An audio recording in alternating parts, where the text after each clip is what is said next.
Hola, bienvenidos al podcast Rompe Silencio con Esteban Román. En esta ocasión, viernes 3 de julio de 2026, vamos a abordar una noticia muy importante, un Telegraph, en el que está tomando fuentes de inteligencia estadounidenses que ya fueron confirmadas por el primer ministro polaco, pero para allá vamos, en las que Rusia estaría planeando atacar directamente Polonia. Atacar con drones o atacar con misiles infraestructura polaca.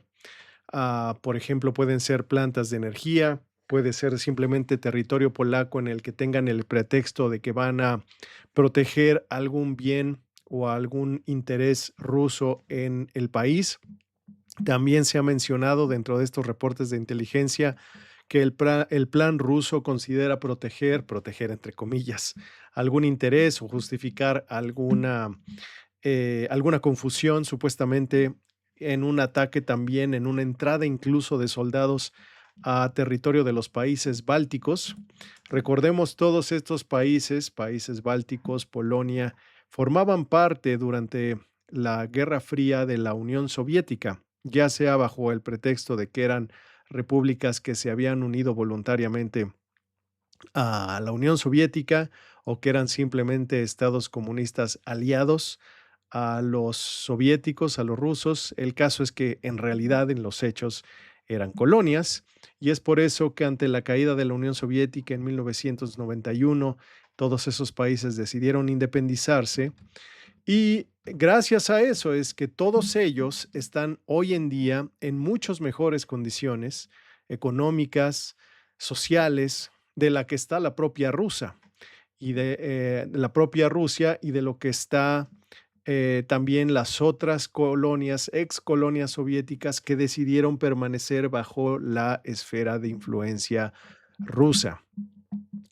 Si están viendo este podcast es libre, gratuito, lo van a poder ver, si no es que ya lo están viendo en su repetición, en YouTube, en Instagram, no, en Instagram no, en YouTube, en Spotify y en Patreon.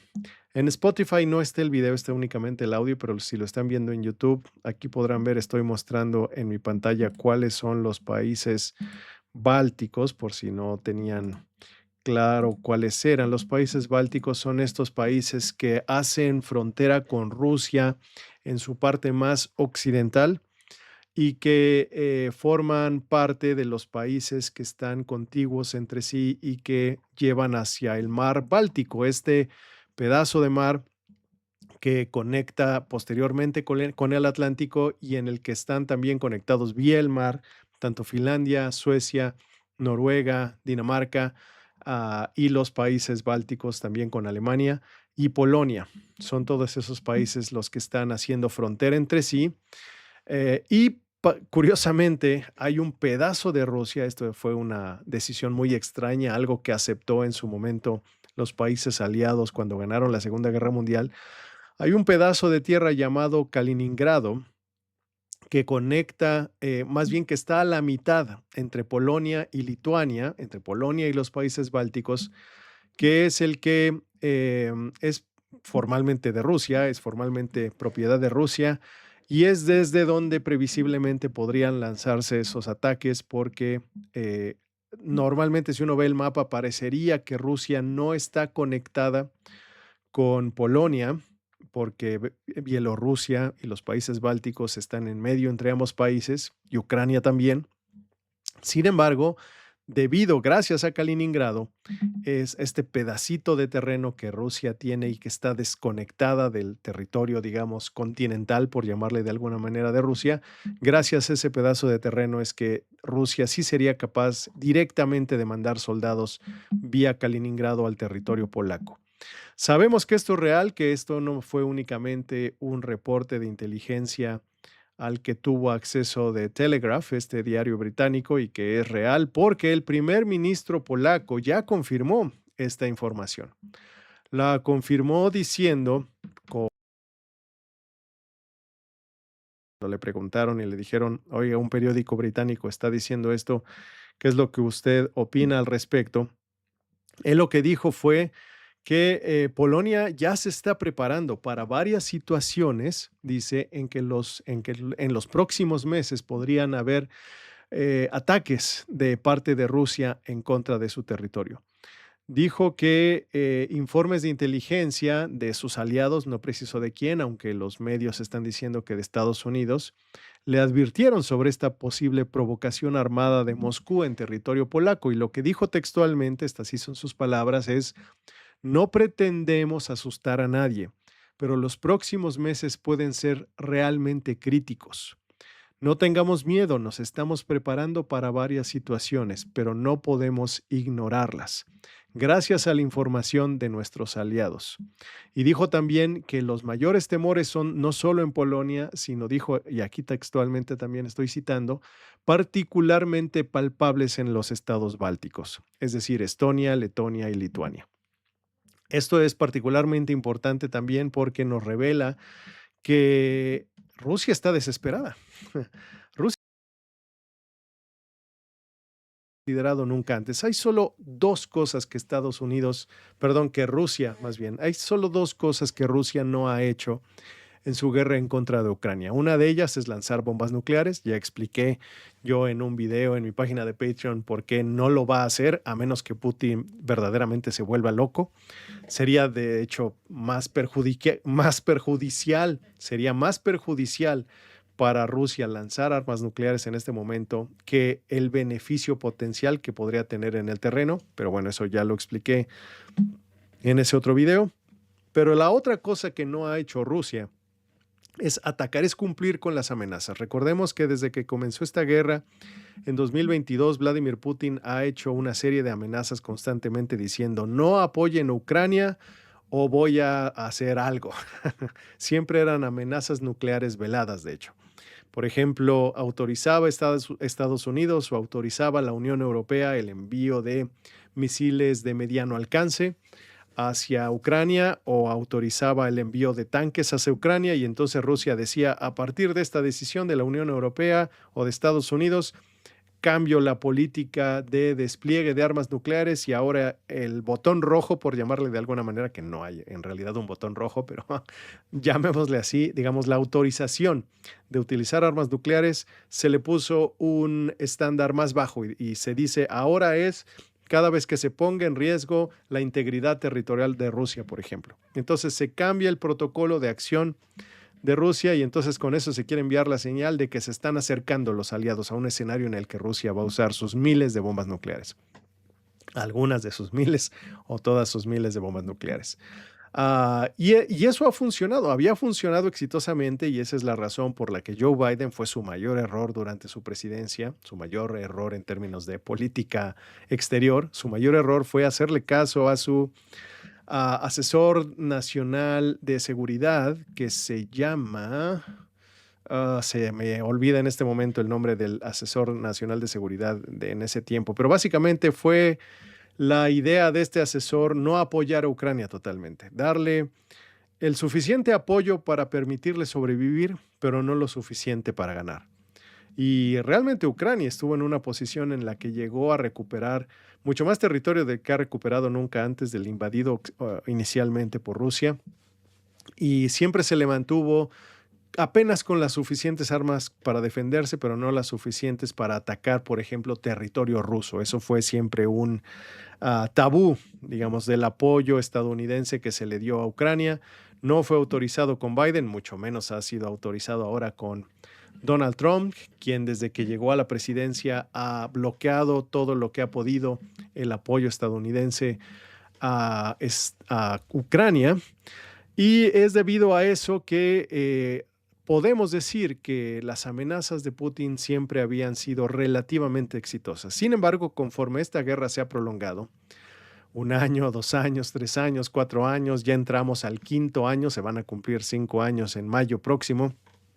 En el momento, no en mayo, en febrero próximo, se van a cumplir 5 años, y las amenazas de Putin han dejado de funcionar porque poco a poco Estados Unidos y los aliados europeos le han dado más cosas a Ucrania, y las famosas líneas rojas, que es lo que Putin ha dicho: no voy a tolerar que se le dé a Ucrania, a partir de esta línea se le ha dado y aún así no ha pasado nada.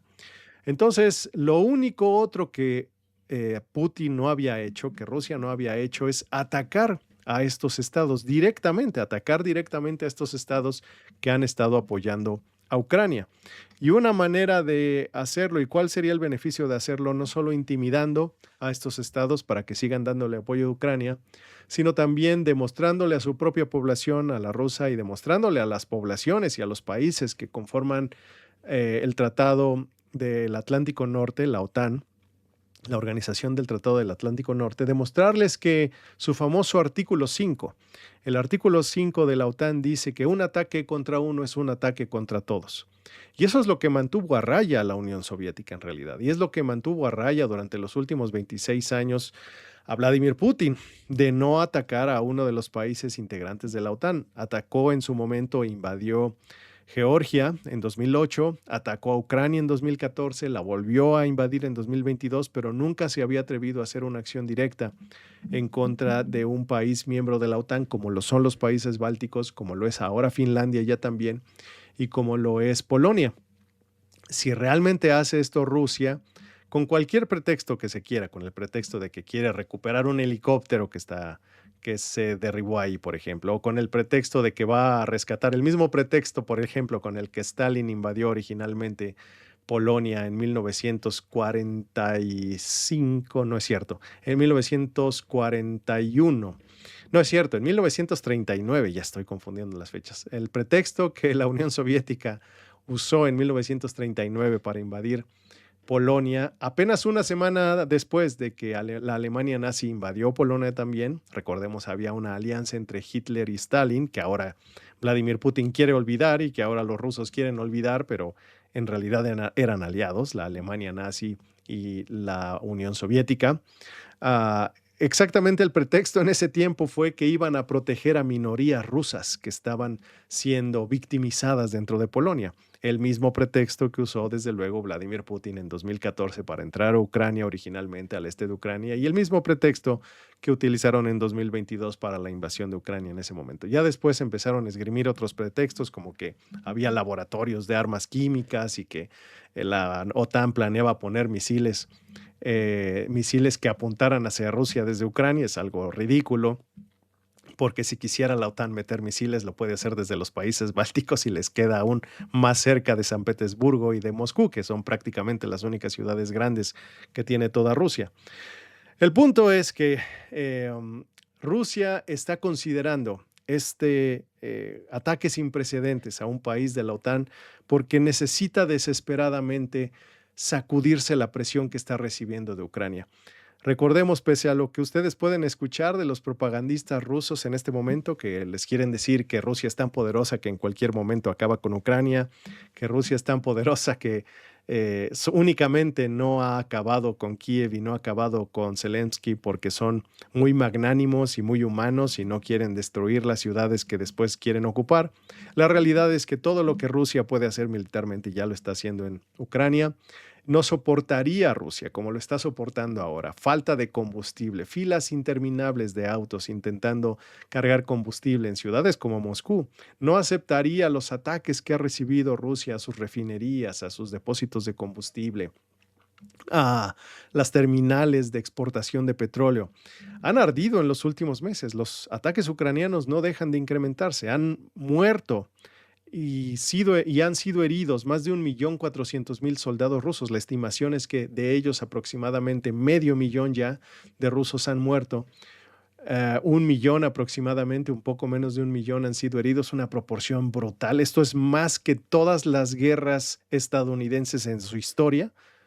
Todas las guerras estadounidenses fuera de su propio país, fuera de la guerra civil, por supuesto, e incluso podría ser que sumada a la guerra civil, es más lo que Rusia ha sufrido solamente en estos últimos 4 años de guerra en contra de Ucrania. Entonces es imposible que Rusia toleraría eso si no fuera porque ya está empleando todos sus recursos intentando doblar a Ucrania.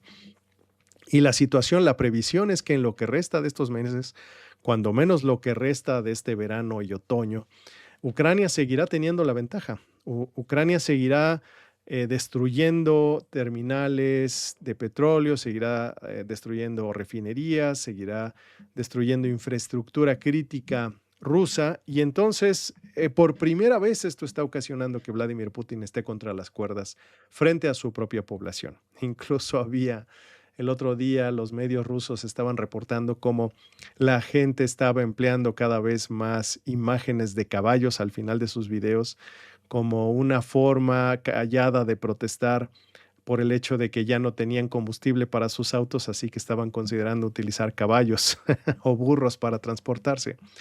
La gente está siendo más crítica ahora de Putin que nunca antes en sus 26 años de gobierno. Entonces, Putin está desesperado.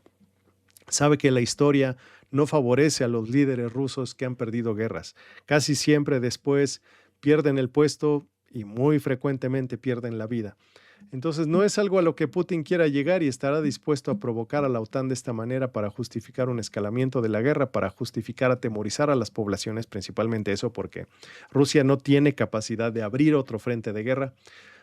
Está ya a su máximo, a su 100% ocupado en Ucrania, pero lo que sí puede conseguir es que los polacos, por ejemplo, se intimiden, ojalá no, pero es la teoría, que los polacos se intimiden o que los países bálticos se intimiden y dejen de proporcionarle ayuda a Ucrania. Vamos a ver cómo resulta eso. Según las propias palabras del primer ministro polaco Donald Tusk, esto se pondrá a prueba en los próximos meses, previsiblemente en el otoño, que es cuando se prevé además que la ventaja ucraniana sea mayor en contra de Rusia.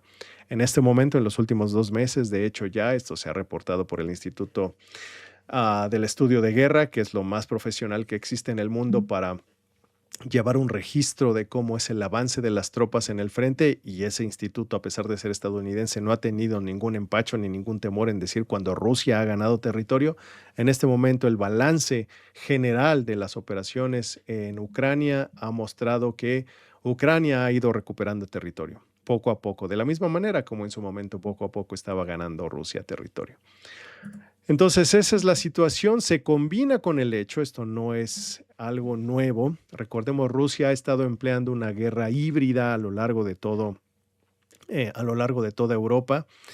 Reveló también el periódico británico The Telegraph, esta fue una nota de ayer, que Vladimir Putin lanzó drones desde barcos de la flota fantasma, de la flota esta ilegal con la que transporta petróleo crudo para evadir las sanciones. Desde esas flotas, desde esos barcos, ha lanzado drones para espiar instalaciones nucleares británicas. Entonces está haciendo Rusia cada vez más estos actos de provocación como para mandar esta señal de que está listo para lanzar ataques en contra de instalaciones críticas, por ejemplo, en este caso de Gran Bretaña, de Reino Unido, que es uno de los principales respaldos que tiene Ucrania.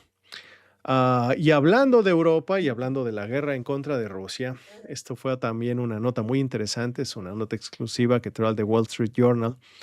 The Wall Street Journal está reportando que Peter Hegseth, el secretario de Defensa de Estados Unidos, estaba preparando anunciar en una reunión con sus contrapartes de la OTAN que Estados Unidos iba a retirar tropas, retirar de manera generalizada tropas de Europa y que los iba a dejar, digamos, a su suerte a los países europeos.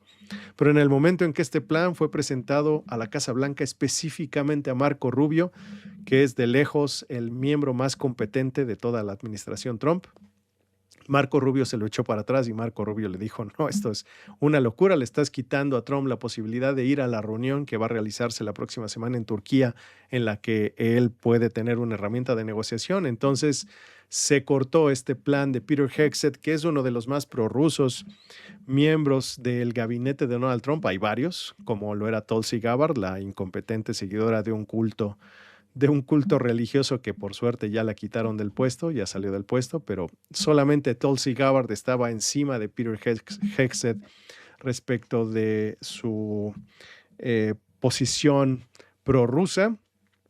Y afortunadamente todavía está Marco Rubio en el gabinete de Donald Trump, es uno de los más confiables. Donald Trump ha visto que, pese a que Marco Rubio no es prorruso, es lo suficientemente competente como para resolverle cosas como la invasión a Venezuela. la extracción de Maduro de Venezuela. Así que gracias a eso es que tenemos una voz de la razón dentro de la Casa Blanca que hace que este tipo de planes se echen para atrás. No significa que no se hará en alguna medida, pero ya expliqué en otro momento, también tengo un video en mi página de Patreon explicando por qué en realidad Donald Trump no puede salirse por completo de la OTAN. Es algo que simplemente no puede hacer. Y también otra noticia interesante proveniente de Estados Unidos es que hubo un general de nombre C.Q. Brown. Este general ya retirado fue nombrado en su momento por Donald Trump durante su primera presidencia como el jefe del Estado Mayor de las Fuerzas Armadas de Estados Unidos. Esta es la posición más alta que puede tener un militar dentro de Estados Unidos. Había sido nombrado, Trump mismo lo dijo que era un gran patriota debido a eso. Sin embargo, cuando regresa Trump en su segunda presidencia, le permite a Peter Hegseth removerlo de la posición. El propio Hegseth en 2024 había escrito en algún momento que él creía que este hombre, solo por el hecho de ser afroamericano, Brown, el general Brown, solo por el hecho de ser afroamericano es que había sido puesto en esa posición y que por lo tanto no la merecía. Y ahora se encargó de removerlo. Hegseth, la razón por la que es prorruso, y digo, es una teoría personal, pero no es que yo me lo haya inventado, es lo que dicen, creo yo, los que más saben sobre Hegseth. Hegseth es un supremacista blanco que tiene esta idea que además está fundamentada en realmente lo que piensan muchas personas dentro del conservadurismo en Estados Unidos. Creen que dado estas políticas que han surgido en Estados Unidos de aceptar la migración, de aceptar la proveniencia de personas de otros países, etcétera, haciendo que se diluya la raza blanca dentro de Estados Unidos, esto lo que ha provocado es que haya un ataque a lo que ellos consideran la civilización occidental. Esto es algo que Elon Musk, el empresario, tiene también en la cabeza. Ninguno de ellos entiende que la civilización occidental no es una raza, no es la raza original europea ni es la raza original estadounidense, sino que es un conjunto de valores, no un conjunto, un sistema de valores. También tengo un video explicando el conjunto de valores que implica nuestra pertenencia. Porque yo, pese a mi color, también me siento parte, me considero parte de la civilización occidental. Pero el punto es que para locos, o no les llamaré locos, para ignorantes como Musk, como Hegseth, la blanquitud de la raza es realmente sinónimo de la civilización occidental. Y entonces es por ello que para ellos este tipo de cosas es tan importante, ¿no? Tener a un general como el general Brown, que tiene todas las credenciales para estar ahí, por eso Trump lo seleccionó en su primer periodo como presidente. Debido a eso, esa es su prioridad. Y por eso están tan aliados de Rusia, porque Rusia ha logrado lavarles el cerebro a estos y a otros personajes, haciéndoles creer, Trump me parece que no está ahí. Tengo ya también mis explicaciones, también un video explicando dónde se coloca Donald Trump en su aspecto prorruso. Pero en el caso específico de Musk, de Hegseth y de otros, dentro de Estados Unidos, la idea es que Rusia protege esta noción de la blanquedad de la raza. Y por eso lo quieren como aliado. Y bueno, todo este contexto era para decirles que este general salió a decir recientemente, es un general muy polite, muy, ¿cómo se dice? Políticamente correcto en su forma de hablar. Es un general muy amable, generalmente no dice cosas demasiado escandalosas. Y a pesar de eso, él salió a decir, escribió un ensayo en el que básicamente está criticando a la actual administración de querer politizar al ejército, de estar despidiendo deliberadamente a gente que no coincide ideológicamente con la actual administración para poner en su lugar a personas, a mandos militares que sí estén dispuestos a intervenir directamente en suelo estadounidense. Esto es muy preocupante porque las Fuerzas Armadas estadounidenses habían sido siempre apolíticas. Por supuesto, cada general tiene sus propias creencias, republicanas, demócratas y de otras, pero lo que ha estado haciendo Hegseth en los últimos meses es queriendo poner al tipo de generales que sí estarían dispuestos a intervenir, por ejemplo, en protestas como las que hubo en Los Ángeles o protestas como las que ha habido alrededor del país en contra de lo que perciben como un autoritarismo de Donald Trump. No hace falta decir por qué eso es peligroso, porque eso sí acercaría a Estados Unidos al rango de dictadura. Afortunadamente, la Suprema Corte estadounidense, a pesar de ser conservadora en una proporción de 6 contra 3, a pesar de eso, la propia Suprema Corte ha limitado la acción del ejército en ciudades estadounidenses. Entonces, existe la separación de poderes en Estados Unidos suficiente como para que pensemos que no importa qué tanto movimiento hagan dentro del ejército, no se conseguirá ese escenario de una dictadura, pero habrá que estar alerta y escuchar palabras de personajes como el general Brown para advertir hacia dónde podría moverse Estados Unidos en esa dirección. Y finalmente, para cerrar el tema de la guerra en Ucrania, está el hecho de que Ucrania recibió, y para que veamos que no es monolítico tampoco el gobierno de Estados Unidos en este momento, eso es algo muy interesante. Por eso de pronto Trump tiene pequeños bandazos a favor de Ucrania. Trump no es Hexet, Trump no es Tulsi Gabbard, y yo soy el primer crítico de Donald Trump y creo que nunca va a ser una acción verdaderamente hostil hacia Vladimir Putin, es una desgracia. Sin embargo, no es totalmente, es un activo ruso muy particular, ya he explicado en otros videos por qué. Y ya sea que no se enteró de esta noticia, también podría ser que no se haya enterado y que la bloquee en su momento, o que haya sido en contra del propio Hexet, pero el punto es que una empresa ucraniana que produce drones, una de las muchas que ya son las empresas ucranianas y Ucrania en general, la potencia número uno en producción e innovación de drones en todo el planeta, por encima de Estados Unidos incluso. Tan solo por el hecho de que Ucrania va a producir este año 7 millones de drones, mientras que Estados Unidos produce alrededor de 700. Eso ya nos habla de la enorme distancia que hay entre ambos. Y por supuesto que los ingenieros y los científicos estadounidenses en general están más avanzados que los ucranianos y que los de ningún otro país, pero esto va mucho más allá de la capacidad intelectual o de desarrollo de innovación, de electrónica, por ejemplo, de todo el país. Esto es de lo que nos habla es del enorme esfuerzo que un país tiene que construir para desarrollar una capacidad masiva de desarrollo industrial de armas, en este caso de drones para uso militar. Y Ucrania ya está en ese punto, produciendo 7 millones de drones anuales. Entonces, pese a toda la resistencia que el propio Trump ha mostrado, porque a Trump no le cae bien Ucrania, Trump odia a Zelensky. A pesar de eso y a pesar de lo que ya describió de Peter Hegseth, se aprobó que una de las empresas ucranianas que están a la cabeza, a la élite de la producción de drones, empiece a exportar drones a Estados Unidos. Estados Unidos ya empezó a comprar drones militares ucranianos.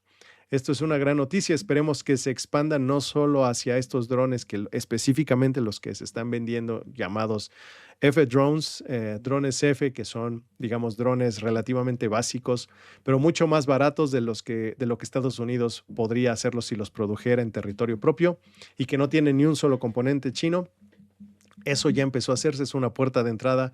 Ojalá continúe hacia el futuro. Y ahora sí, ya para terminar, la noticia de que otra confirmación de que Rusia no es ni de lejos un aliado confiable de Estados Unidos, pese a que hay muchos dentro de la administración Trump, como Peter Hegseth, que desearían una alianza con Rusia, que desearían tener a Rusia como un aliado dentro de lo que ellos tergiversadamente dentro de su mente creen que es la civilización occidental.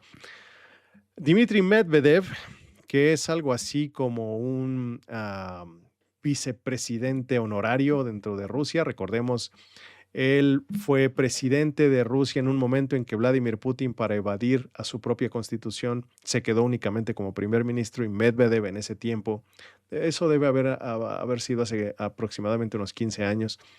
Medvedev ocupó la posición de presidente, pero por supuesto por debajo de Putin. Putin lo controlaba, eran los hilos detrás de la presidencia en ese tiempo. Putin fue primer ministro. Y en ese tiempo Medvedev asumió una posición de contacto con el exterior, de contacto con el mundo. Bueno, ahora ese hombre, que en este momento sigue teniendo un rol dentro del aparato político ruso, formó parte, encabezó, de hecho, el funeral del fallecido, el muerto Ali Khamenei, que era el líder supremo de Irán antes de que Estados Unidos lo asesinara en un ataque al inicio de la guerra entre Estados Unidos, Israel e Irán. Él encabezó el funeral, él estuvo presente ahí. Rusia proveyó de componentes para drones, Rusia proveyó de asistencia diplomática, Rusia le dio inteligencia a Irán. Entonces, todos esos que todavía creen que Rusia bueno, es Dmitry Medvedev encabezando el funeral del líder supremo de Irán, de la República Islámica de Irán. Para todos esos que creen ingenuamente que Rusia es de alguna forma una defensora de los valores tradicionales cristianos. El país, por cierto, el país de Europa donde la población musulmana crece más rápidamente, pese a la mala prensa que tiene, justificadamente, el crecimiento de la población musulmana en países como Francia, en países como Reino Unido, en realidad de Rusia, en donde crece más rápidamente el Islam. Es algo que casi no se comenta, pero bueno, de eso ya hablaremos en otro video. Hola Juan, qué gusto verte por acá. Juan Villegas comenta, en México me da pendiente que los malos aprendan de esos ataques con drones y desestabilicen más el orden público. Sería muy interesante poder conocer más de esa tecnología. Me interesa poderla aplicar en México para aplicaciones del campo en reconocimiento de enfermedades. Así es, Juan, realmente el asunto de tecnología para lo que se han estado empleando en drones es fascinante y se está en combate a los. También, lamentablemente, en combate en contra de cárteles, de hecho, cárteles mexicanos, específicamente el cártel Jalisco Nueva Generación, ya ha estado empleando drones. Entre los cárteles ya se han estado lanzando bombas vía drones y recientemente salió la noticia. Es una noticia que los medios mexicanos reprodujeron, lamentable porque lo reprodujeron sin cuestionar y sin poner la posición ucraniana, pero lo que dijeron fue algo que en realidad sí pasó en Colombia, que es que lo que pasó en Colombia y lo que reconoció Ucrania y lo que detuvo Ucrania fue que para militares colombianos, narcotraficantes colombianos estaban enviando mercenarios colombianos a Ucrania para participar en la guerra allá. Recordemos que Ucrania tiene un programa de reclutamiento de extranjeros en el que les paga una cantidad y les permite pelear en la guerra. A diferencia de los rusos, ahí no hay ningún engaño. Realmente saben lo que firman y participan, y los colombianos han sido entrevistados y saben que están allá. Y esto es debido a que después de la movilización, después de los acuerdos de paz con Luis Manuel Santos, el presidente de Santos, hubo varios que sí se desmovilizaron, pero debido a su experiencia profesional podían participar en este caso en una guerra como la de Ucrania. Bueno, esto fue usado por los narcotraficantes colombianos para aprender de nuevas tácticas de guerra ucranianas. Lo supimos porque Ucrania lo detectó. Ucrania cortó esas vías de comunicación y lo denunció. Y afortunadamente esto se cortó en su momento. Ahora Rusia está diciendo, claro, porque sabe que Estados Unidos lo va a percibir como una amenaza. Ahora Rusia está diciendo que eso mismo que acabo de decir de los cárteles colombianos lo están usando los cárteles mexicanos. Y eso no es así. No tenemos información de que realmente es así, porque para empezar no hay suficientes mexicanos participando en la guerra ucraniana como sí lo hay colombianos. Y colombianos es probablemente el grupo de nacionales extranjeros más importante que tiene Ucrania debido a los contratos y debido a la situación que ya conté. Pero no se conoce que eso realmente esté ocurriendo. Fue una parte de la propaganda rusa que se difundió, por supuesto, con el objetivo de atemorizar a los estadounidenses y de culpar a los ucranianos de algo. Pero lamentablemente la prensa mexicana, que es de muy baja calidad, por eso yo prácticamente no me entero por nada de lo que diga la prensa mexicana, de lo que pasa en el mundo. Reportó eso y se lo tragaron tal cual varios. Em, Ojalá dice Juan, ojalá vía tu alcance social los interesados me puedan buscar para ver los proyectos que he desarrollado en visión por computadora. No me interesa participar en la guerra, me interesa aprender de esa tecnología para ponerla en práctica en los temas de salud pública del campo, drones hechos en México. Ok, Juan, para ser sincero, yo no he establecido hasta ahora algún contacto formal con Ucrania, con la embajada ucraniana o con alguna de estas empresas ucranianas. Sería interesante, me gustaría hacer un viaje a Ucrania para aprender de todas estas cosas, pero si lo realizara y pudiera haber algún contacto, estoy seguro que podría haber alguien dentro de la embajada ucraniana. De hecho, estos viajes sí se realizan para integrantes de la prensa en otros países, en países europeos, que puedan enviarse personas desde otros países hacia Ucrania para reportar lo que está sucediendo allá. Si sé más de eso, te comento, ¿no? Ok, pues gracias, Juan. Gracias a todos los que estuvieron participando directamente en este conversatorio el día de hoy. El día de mañana tal vez haré algo sobre el 250 aniversario de Estados Unidos.